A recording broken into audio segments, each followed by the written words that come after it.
সমৰকলা প্ৰশিক্ষক মনোৰঞ্জন নাথৰ ছত্ৰছায়াত প্ৰশিক্ষণ লাভ কৰা সমৰকলা অধ্যয়নৰত প্ৰশিক্ষাৰ্থীসকলে দেশৰ বিভিন্ন স্থানত অনুষ্ঠিত ৰাজ্যিক ৰাষ্ট্ৰীয় আৰু আন্তঃৰাষ্ট্ৰীয় পৰ্যায়ৰ প্ৰতিযোগিতাত অংশগ্ৰহণ কৰি বিভিন্ন সময়ত পদক বুটলিবলৈ সক্ষম হৈছে।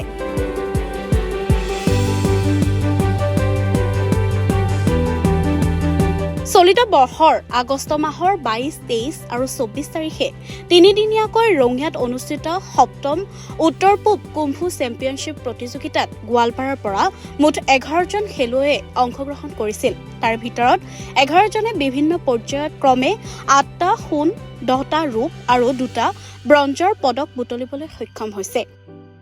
খেলুৱৈসকলৰ পাৰদৰ্শিতাত উৎফুল্লিত হৈ পৰা জিলাবাসী ৰাইজে আগিয়াৰ JN মেমৰিয়েল উচ্চতৰ মাধ্যমিক বিদ্যালয়ৰ খেলপথাৰৰ মনোৰঞ্জন নাথৰ প্ৰশিক্ষণস্থলীত এখন সম্বৰ্ধনা অনুষ্ঠানৰ আয়োজন কৰে। উক্ত অনুষ্ঠানত খেলুৱৈসকলৰ লগতে প্ৰশিক্ষক আৰু সাংবাদিকসকলকো একোখনকৈ বিহুৱানেৰে সম্বৰ্ধনা জ্ঞাপন কৰে। আগষ্ট মাহত ২০২৫ তাতে ৰঙিয়াত কুম্ফু চেম্পিয়নশ্বিপত প্ৰতিযোগিতা অংশগ্ৰহণ কৰিছিল।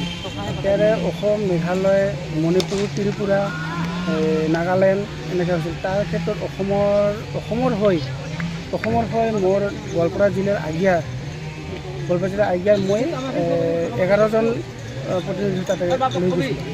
ইয়াৰ ক্ষেত্ৰত তাতে ১১জনে পদক বুটলিবলৈ সক্ষম হৈছে আৰু ২০টা পদক আছে। এই ফাইটিং ষ্টাইলত সোণৰ পাইছে 4টা আৰু ৰূপৰ পাইছে 5টা আৰু ব্ৰঞ্জৰ পাইছে 2টা আৰু টাউলো ইভেণ্ট বুলি কয়, মুভমেণ্ট বুলি কয়, তাতে পাইছে 4টা সোণ পাইছে আৰু ৰূপৰ 5টা পাইছে। আমি টিভি বা বাতৰি কাকতখন মেলিলে আমি দেখিবলৈ পাওঁ যুৱ সমাজ উচ্ছৃংখল বুলি আমি কিছুমান কথা দেখিবলৈ পাওঁ বা পৰিলক্ষিত হয়। কিন্তু মই বিনাদ্বিধাই এজন অভিভাৱক হিচাপে ক'ম যে আজিৰ যি যুৱচাম, আমাৰ আগিয়া অঞ্চলত যিসকল উঠি অহা যুৱচাম, এই যুৱচামসকল উচ্ছৃংখল পৰিৱেশৰ বিপৰীতে তেওঁলোকে সুশৃংখল মানে নিজকে মানৱ সম্পদ ৰূপে গঢ়াৰ কাৰণে যে প্ৰচেষ্টা হাতত লৈছে আৰু প্ৰচেষ্টা হাতত লৈছে আমাৰ একেবাৰে দাঁতিকাষৰীয়া অঞ্চলৰ ৰখাপাৰা গাঁৱৰ চিনি মনোৰঞ্জন নাথ ডাঙৰীয়া। তেখেতে প্ৰশিক্ষণ এই ল'ৰা ছোৱালীসকলক কোন ল'ৰা ছোৱালীসকলক ইতিমধ্যে প্ৰশিক্ষণ দি আছে আৰু তেখেতৰ ওচৰত আমি ইতিমধ্যে গাৰ্জেনসকলে, আমি অভিভাৱকসকলে তেখেতক আমি পুনৰবাৰ ধন্যবাদ জ্ঞাপন কৰিছোঁ। গোৱালপাৰাৰ পৰা চিন্তু নাথৰ ৰিপৰ্ট, ডি নিউজ আৰু ডি নৰ্থ ইষ্ট।